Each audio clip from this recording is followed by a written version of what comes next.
ఓ ప్రాంతీయ సినిమాకు జాతీయ స్థాయిలో ఒక చిరస్మరణీయమైన గౌరవం దక్కింది. కన్నడ స్టార్ హీరో రిషబ్ శెట్టి స్వీయ దర్శకత్వంలో తెరకెక్కిన కాంతారా చాప్టర్ 1 రాష్ట్రపతి భవన్లో ప్రదర్శనకు నోచుకుంది.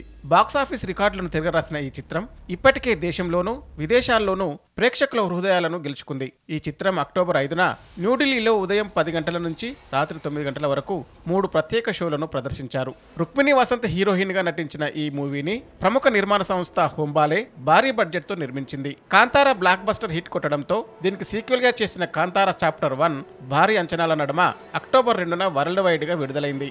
జానపదం, దైవత్వం, సాంస్కృతిక వారసత్వం ఇతివృత్తంగా రూపొందిన కన్నడ చిత్రానికి జాతీయ స్థాయిలో దక్కిన అరుదైన గుర్తింపుగా సినీ విశ్లేషకులు అభివర్ణిస్తున్నారు. ఈ చిత్రం హౌస్ఫుల్ కలెక్షన్లతో బాక్సాఫీస్ రికార్డులను తిరగరాస్తుంది. ఈ చిత్రం అభిమానులు, పరిశ్రమ ప్రముఖుల నుంచి ప్రశంసలు అందుకుంది. ప్రభాస్, జూనియర్ ఎన్టీఆర్, యష్ వీళ్లంతా రిషబ్ శెట్టి నట విశ్వరూపాన్ని ప్రశంసించారు. రాష్ట్రపతి భవన్లో జరిగిన ప్రత్యేక ప్రదర్శన కేవలం ఉత్సవం మాత్రమే కాదు, ప్రాంతీయ సినిమాకు పురోగమన సంకేతాన్ని సూచిస్తుంది.